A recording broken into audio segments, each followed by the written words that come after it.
स्वागत है मिन्नो Shastri YouTube channel में। तो दोस्तों, हमने देखा कि पतंजलि योग सूत्र के बारे में और अष्टांग योग के बारे में, और अष्टांग योग के वो 8 अंग कौन कौन से हैं और उनका डेफिनेशन क्या है। आज हम देखेंगे कि पंचकोश का सिद्धांत क्या होता है।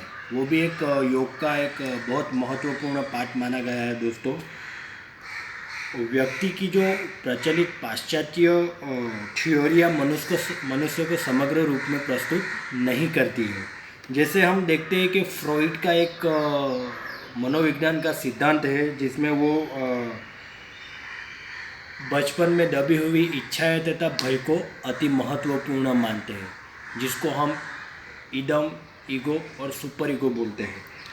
वैसे रोजर्स का भी एक अपना सिद्धांत है। उसमें वो बताते हैं कि समाज में अपनी पहचान बनाए रखना एक आदर्श मनुष्य के लिए अति महत्वपूर्ण है।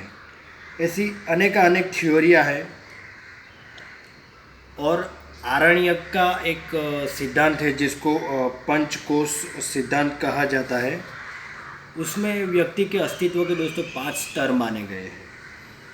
वैसे सभी कोश एक दूसरे से इतने जुड़े हुए हैं कि उनका अलग से कल्पना कर पाना असंभव सा है, लेकिन सामान्य मनुष्यों को समझ में आए या उनकी जानकारी में आए, इसके लिए इन 5 कोशों को अलग अलग डिवाइडेड करके बताया गया है। तो ये 5 कोश कौन से होते हैं? पहला होता है अन्नमय कोश, दूसरा होता है प्राणमय कोश, तीसरा होता है मनोमय कोश, चौथा होता है विज्ञानमय कोश और 5वां होता है आनंदमय कोश। अब अन्नमय कोश, ये अन्नमय कोश पहला है और उसका डेफिनेशन ये है कि ये व्यक्ति का स्थूल शरीर है।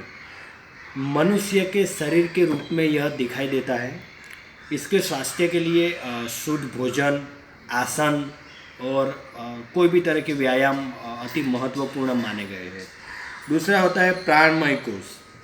इसके अंतर्गत दोस्तों हमारी जो रेगुलर शारीरिक क्रियाएं हैं उसको माना गया है। जैसे हम श्वसन करते हैं, हमारी पाचन क्रिया है, शरीर का हिलना डुलना। अब प्राणायाम इस कोश को स्वस्थ और सही ढंग में इसको रख सकते हैं।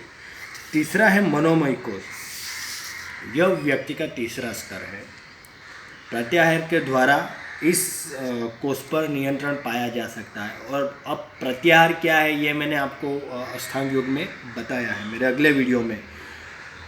ओमकार, प्राणायाम तथा धारणा मुख्य रूप से मनोमय कोश को एक शुद्धि क्रिया की ओर से उसको स्वस्थ रख सकते हैं। चौथा होता है विज्ञानमय कोश। ये दोस्तों इसमें आकलन क्षमता, हमारे निर्णय करने की क्षमता इत्यादि बौद्धिक व्यापारों का समावेश इसमें आ जाता है। इसके स्वास्थ्य के लिए मुख्य रूप से धारणा और ध्यान उपयुक्त माने गए हैं। 5वां है दोस्तों आनंदमय कोश। ये कोश बहुत ही क्षीण है। ये समाधि के लेवल में जाके ही ज्ञात होता है और वहाँ पे जाके इसका अनुभव किया जाता है। और इसमें व्यक्ति की जो पूर्ण अवस्था है, यानी कि समाधि में एक योगी की एक पूर्ण अवस्था है, उस अवस्था में जाके इस आनंदमय कोश का हमें एहसास हो सकता है, जिसे पंचकोश ख्याति भी कहते हैं। तैत्तिरीय आरण्यक का ये जो पंचकोश का सिद्धांत है, उसमें ये 5 कोश को कैसे शुद्ध रखा जाए इसका हमें ज्ञान दिया गया है और समझाया गया है। तो दोस्तों, आप समझ गए होंगे कि ये तैत्तिरीय आरण्यक का पंचकोश का सिद्धांत है और उसमें ये पंचकोश में भी आप कैसे अपनी ग्रोथ कर सकते हो। तो नमस्ते, थैंक यू दोस्तों, धन्यवाद। आज के लिए इतना ही। अगले वीडियो से हम देखेंगे कि 3 गुणांश, जो सांख्य योग में 3 गुणांश का सिद्धांत है, वो हमारे शरीर पे कैसे असर करते हैं, यानी कि हमारा शरीर आध्यात्मिक दृष्टिकोण से, सांख्य की दृष्टिकोण से कैसे बना है, उस पर हम बात करेंगे। नमस्ते, थैंक यू।